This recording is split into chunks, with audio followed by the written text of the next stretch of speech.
Hello everyone, this is Dr. TSR. Let us study today case presentation on anemia in pregnancy. My patient, Mrs. X, wife of Mr. Y, 27-year-old, resident of Puducherry. She is educated up to 10th standard, is a housewife, belongs to class 4 socio-economic class, and her nearest health center is Kathirkam, Puducherry, which takes 15 minutes to travel by bus. She is gravida 3 para 2 with 2 living children. Her last menstrual period was on and her expected date of delivery is on, which corresponds to period of gestational age of 32 weeks. She is booked and immunized. Presenting complaints.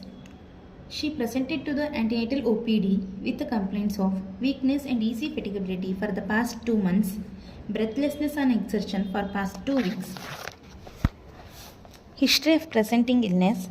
The patient complains of easy fatigability and weakness for the past 2 months that has gradually worsened over the days, and now she gets tired on doing routine household activities. The patient also complains of breathlessness and exertion since past 2 weeks. It is not associated with chest pain, palpitation, syncope. There is no history of pedal edema or decreased urine output. There is no history of asthma, chronic cough. There is no history of passage of worms in the stools, melena, hematemesis. There is no history of easy bruising, petechim. There is no history of fever with chills and rigor. During the routine antenatal visits, the patient was found to be anemic and has been admitted for the past 3 days for further evaluation and management. Blood and urine investigations and ultrasound have been done, and she has received 2 doses of parenteral iron sucrose infusions. History of present pregnancy. First trimester. It was a spontaneous conception 2 years following the last pregnancy. Pregnancy was detected by urine pregnancy test at home and then confirmed by dating scan. No history of hyperemesis, no history of bleeding per vagina, no history of any drug intake, no history of fever with rash, no history of exposure to radiation, no antenatal visits in the first trimester. Second trimester, the patient had 2 antenatal visits in the second trimester. At 4th month of pregnancy, she perceived quickening at around 20 weeks. She received 1 booster dose of tetanus toxoid immunization at 4th month of pregnancy. She was prescribed iron and calcium supplementation but did not take the medications. Since it was her 3rd pregnancy and she was very casual about it. There is no history of bleeding per vaginum and there is no history of features suggestive of preeclampsia like high BP recordings, excessive weight gain, pedal edema, headache, vomiting, blurring of vision, and epigastric pain. Blood investigations and ultrasound were done and told to be normal. 3rd trimester, the patient had 1 antenatal visit in 3rd trimester during which she was found to be anemic and has been admitted. She didn't take iron and calcium supplementation regularly. There is no history suggestive of high BP recordings, excessive weight gain, pedal edema, headache, blurring of vision. She is perceiving normal fetal movements. No history of bleeding per vagina, leaking per vagina, or pain abdomen. Menstrual history. Her menstrual cycles prior to the conceptions were regular, 4 by 28 day cycles with normal blood flow, and her last menstrual period was on. Marital history. She is married for the past 4 years and it is a non-consanguineous marriage. Obstetric history. She is gravida 3 para 2, living 2. First pregnancy. It was spontaneous conception 6 months following the marriage. The patient was booked and immunized.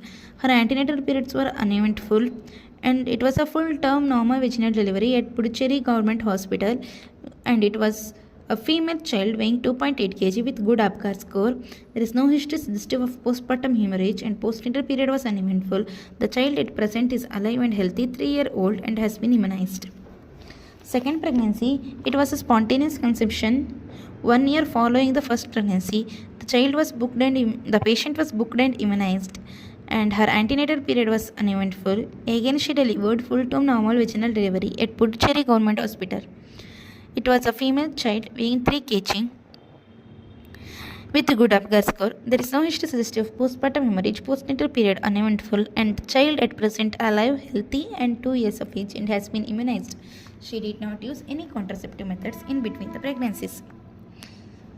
Past history: there is no history suggestive of tuberculosis, diabetes, hypertension, asthma, cardiac disease, seizure disorders, or any other chronic illness. No history suggestive of surgery or blood transfusion in the past. Personal history: patient doesn't have any addictions such as smoking, alcohol, tobacco chewing.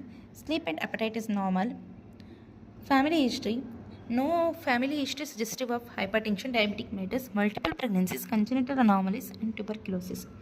Dietary history: she takes a mixed diet. Her total calorie intake is 1500 kilocalorie. Protein intake is 24 grams per day, and it is grossly deficient.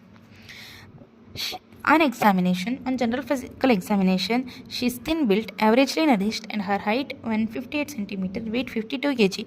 Pre-pregnancy BMI was 19. Her gait is normal. Pallor is present. No pedal edema. There is no uterus cyanosis, clubbing lymphadenopathy. Weight is she is febrile. Pulse rate is 80 per minute. Regular, good volume, and normal character without any radiofemoral delay. BP is 120 by 80. Measured in the right upper arm in sitting posture.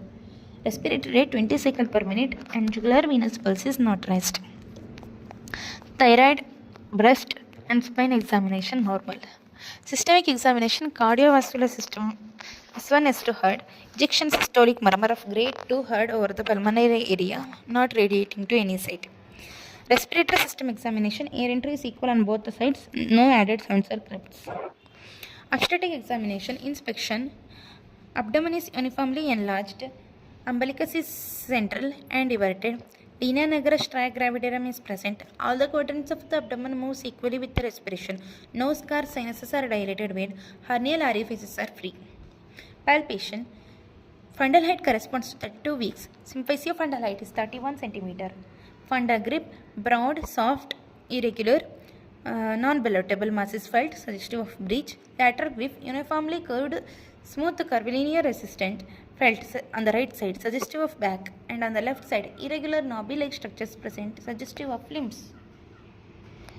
First pelvic grip, smooth, hard, globular, ballotable, mass is felt, suggestive of fetal head. Liquor appears to be average, uterus is relaxed. Second pelvic grip confirms the findings of first pelvic grip. Auscultation: a fetal heart rate is 140 per minute, regular, heard in the right spine umbilical line. So my patient, Mrs. A, 28-year-old, gravida 3 para 2, living to 32 weeks of gestation age, presents with the complaints of tiredness and easy fatigability for the past 2 months and breathlessness on exertion for the past 15 days.